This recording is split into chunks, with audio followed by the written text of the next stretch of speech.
Hello, my name is Reva Bhalla, and today I'm joined by Floyd, our military analyst, to discuss the latest in Ukraine. So, Paul, we've had quite the eventful week in Ukraine, first with the shoot-down, of course, of the Malaysian airliner, yet we see the violence continue pretty much unabated with the Ukrainian offensive continuing, as well as the rebel counterattacks. So let's start with looking tactically at the Ukrainian side. What exactly do you see forming in terms of their strategy? So right now, the big push is they're driving on the two major urban centers that are left, which is Donetsk City and Luhansk City. Mm-hmm. They had been concentrating on Sloviansk, but the rebels have withdrawn from that. And now from there, the units that have been concentrated on Sloviansk are now kind of driving south and east to kind of split Donetsk and Luhansk City off from each other. And we're kind of in the process of them trying to accomplish that. So would you say that we are nearing a turning point in the Ukrainian offensive where they are actually looking a bit more coherent than what we've seen before? Absolutely. I would actually say the turning point was at the end of this last ceasefire over the July 4th weekend, when the Ukraine military came out swinging, for lack of a better term, and really accomplished a lot very quickly. And that's when we saw Sloviansk kind of fall apart for the rebels, and they pulled out. And that's been kind of collapsing that entire northwestern front for them, slowly down to the south. Now, that being said, much of these rebel units did not get engaged in combat and destroyed, so they're just withdrawing and pulling back mostly into Donetsk and also into Luhansk City proper. In the meantime, they're also blowing up a lot of the infrastructure in between, kind of slowing down that offensive. And they're still giving ambushes, grad rocket attacks, and different other tactics that are basically slowing down and attriting the advancing Ukrainian forces. But still, some considerable success and pretty rapid success on the Ukrainian side, in spite of very heavy Russian support going to these rebels. What do you think has changed within the Ukrainian military to allow them to cohere like this? I mean, I assume there is some level of U.S. involvement that has Russia very concerned. Absolutely. I think we've seen military advisors from the West and specifically the U.S. have really given them good advice and kind of pointed in the right direction. My guess is there's been lots of intelligence sharing as well. It's helped them to know where to go and what to hit with their Air Force and whatnot, and where to drive with their land forces. But I think the other part of this is also just the time that they needed after the initial panic of Crimea and the potential invasion that might have happened on their border.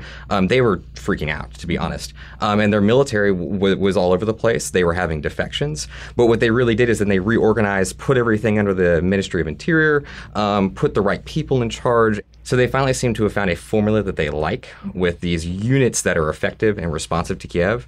And so from that, we've seen the battlefield picture start to develop and be driven by what their imperatives are. And so with that growing military coherence, we're seeing a rarity in Kiev, where even the politics for now seem very much aligned in spite of very deep divisions. Now, we've been saying that Russia has been playing the long game in Ukraine. They know that there will be fissures in Kiev that will resurface, that will allow Russia to reestablish its influence and divide and conquer, for lack of a better term. But Russia is also not in a very comfortable position. And today, we saw Putin chair a National Security Council meeting. He prefaced that meeting with a lot of very stern statements about protecting the national sovereignty and territorial integrity of Russia from NATO's moves across Eastern Europe. So let's get into Putin's head for a second. We see the Ukrainian offensive developing, and it's continuing unabated. And at the same time, we see the U.S. pushing, not only with its involvement with the Ukrainian military, but even on things like sanctions. There will be further pushes to come. So back to the military situation, when you are getting inside Putin's head, and you know that the rebels are in trouble in a lot of these key areas, what are the options to basically hold off the Ukrainian military and try to recreate those divisions? The first option, and what we've kind of seen, at least reportedly from Ukraine, the Ukrainian government side, is more of the same, or even on a slightly larger volume, of these weapons transfers. So continuing to get more militants or mercenaries, if you will, maybe even Russian personnel, however much they're actively involved, and definitely Russian material in there to make the fight harder as they grind towards Donetsk, and especially Luhansk. Luhansk City is going to be a tough nut to crack because it's a large urban center and it's very close to the Russian border. And that's where you would get more civilian casualties, right? Absolutely. The deeper that the Ukrainian forces go in. And then there's the additional risk. As we saw with the downing of the airliner, does Russia really have full control over these rebel factions, or is it creating a bigger risk for itself in supplying these rebels with the advanced weaponry that they need to hold off the Ukrainian forces? In the sense of influence, I say they have some influence, but they don't have full control.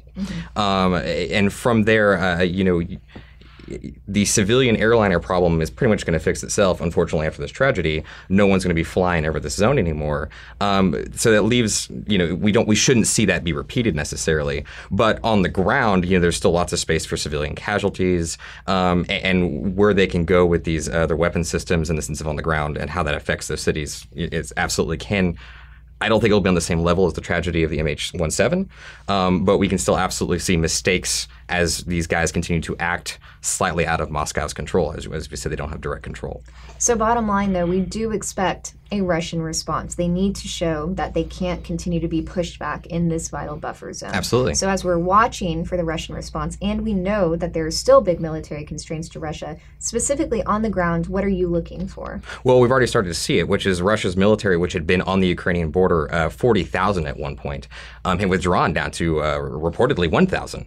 And now that is actually increasing again. So we're back up to around 12,000-ish personnel on the Ukrainian border. So that leaves space for, are they going to do some kind of pinpoint strikes, help the rebels in that kind of sort of way, give them air power, or could they do a full-on peacekeeping mission and move forces in and try to establish ground positions and force the Ukrainian military to make a decision to physically confront Russian military? All right. Well, looks like Russia is not backing down, which means more eventful weeks to come. Absolutely. Thank you, Paul. Thank you. Thank you for joining us. We'll see you next time.